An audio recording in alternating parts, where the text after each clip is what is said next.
What is up, guys? Turpin Boy 95 back, and I got another little gameplay commentary here for you guys. This little 50 and 13 kill game on Nuketown 2025 Demolition. I believe it's like a 50 and 13. I know I get 50 kills in those. I don't know the exact deaths though. It's around that area. But before we get into the topic on this video, I highly recommend you guys stay for the whole video. I mean, this this video will explain why I've been gone for the past 2 weeks almost and haven't done podcast or uploaded on either one of my channels. So yeah, I've been pretty out of it for the past 2 weeks. Like I've been still gaming and everything. I just haven't made a video. I haven't even done a re-upload it because my last week we had to go and put my dog down on the 24th of November, and it was the first dog I had to put down, so it really, really hit me hard, and it just. I'm gonna put some photos up here on screen, so you guys can see what she looked like and all that stuff. But I want to talk to you guys about what happened and why we had to do it and how it went for me. This is my fourth take of the video. The first time audio issue, and the second time I got all the way to the end and I started breaking down and I had to stop recording, and when I stopped recording, ITV or iMovie erased the whole commentary, so I just decided to start over. Well, I had to, and then the last time it was another audio issue, so let's hope I can get it through this time. I don't know if that's a sign or not, but we're gonna try to get through it now and get this commentary done. So, basically, it all started like at the beginning of October, like the first or second week in October. I believe it was like the first week in October. And my dog's a female, as you guys probably know from the vlogs I've done with her, like the 2 or 3 I've done. And her name's Ruby, and we have had her since she was 11 weeks old, and she was about to turn 8, and she turns 8 a day after my birthday, which she turns 8 on the 20th of December. So we've had her for over 7.5 years, almost 8 years now, and she's basically been my life. She's basically been my sister, the person who's been there for me through thick and thin, the one who doesn't care what you do, the one who's just always smiling and enjoys being around you. And that's just a pet. I mean, that's why you get them. You get them to enjoy them being here with you and keep you company and stuff. And that's exactly what she did. When she was on her period, it was all normal and everything, and this can happen with almost any dog. And it happened a little early with mine. But what happened is once she got off, she started having some stuff come out of her rear section, like right after she was done with her period, and we didn't know what it was, so we just thought, her period was going a bit longer than it actually should have gone.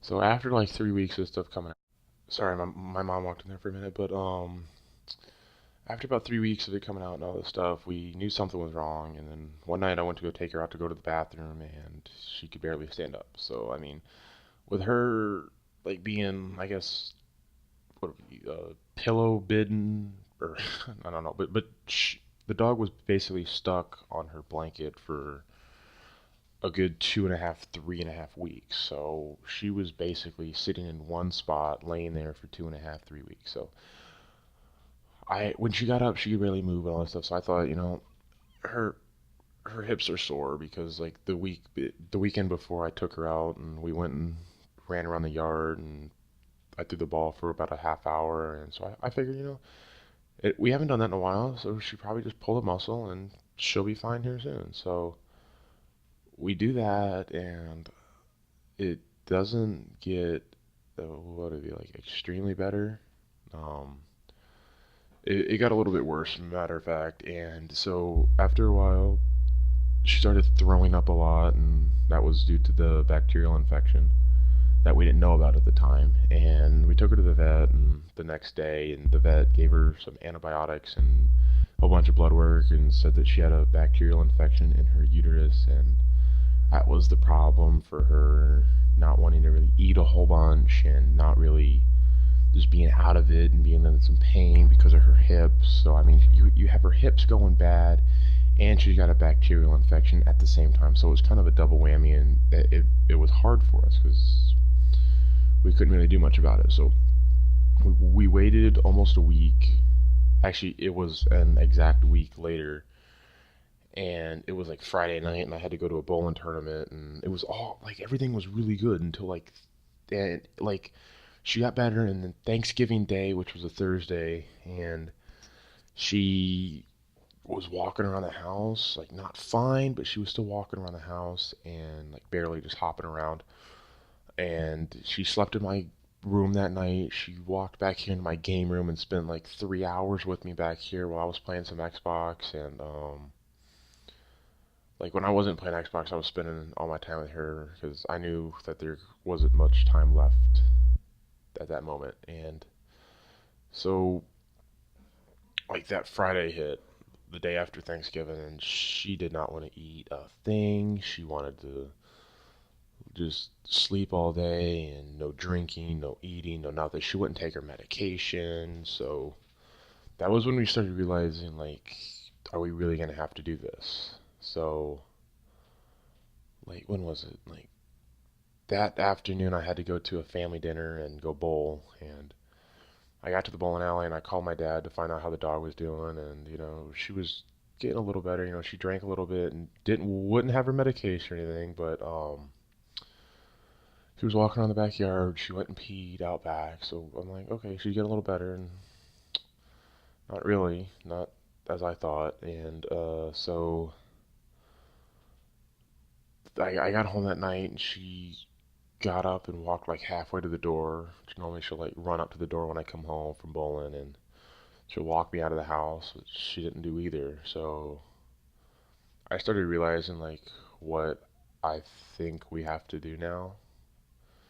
And it's hard for me because it was my first dog that I ever got, and I didn't want to do what I had to do, but I knew I had to do it. And so the next day, which was Saturday, I had part one of the bowling tournament for the youth scholarship, and I bowled like at 9 or 10 in the morning, and I was out of it. Like I was there, but I wasn't there.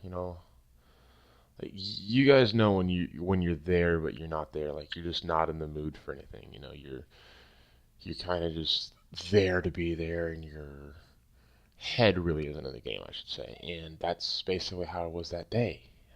My head wasn't in the game, and so I bowled very bad, and I got home that day, and we basically spent the last few hours with the dog, and I knew it was the last few hours because she was barely walking around. She couldn't do nothing. So we had an appointment at the vet that afternoon at 3:30 to go put her down, and we got to the vet, and the vet has known her since like March, so about good 8.5 months, and the vet did not want to put her down at all. It's like she wanted to do something, but deep down she knew that she really couldn't, and they did an evaluation again on her, and then they basically told us what they were going to do because we basically had no choice to put her down. So as the procedure, started going on, they gave her they put a needle in her leg and put some water in and put some, what was it? I forgot what it's called, but it basically numbs their body and they can't feel much. And then they gave her the anesthetic to knock her out, not to kill her yet, but to, like if you're going in for surgery, something like that, to like put her to sleep. And it took 4 vials of that stuff. She kept fighting it off, and when she was fighting off, she was not the same dog. Like her head was just like all over the place. Her whole body was shaking, and she didn't want to go to sleep because she knew what was coming. She knew what we were gonna do, and she didn't want that to happen. And she went to sleep. She was sleeping, just snoring away, her tongue hanging out, and we got like 3 minutes with her, and I put her tongue back in her mouth before the vet came in, and she's snoring as loud as she can. Which that was one thing I didn't know about a dog until I had my dog. Like, I didn't know dogs snored, but my dog snored. I wish I could have got a video for you guys, but I couldn't get it. Every time I'd go to tape her sleeping and snoring, she'd wake up. But after we walked out, about a minute later, the vet walked in and said that Ruby is no more. And there's no feeling in the world of a feeling when you lost your best friend, your pet. Your pet is your best friend. You can't deny that, especially like a dog or a cat. And they're always there for you. And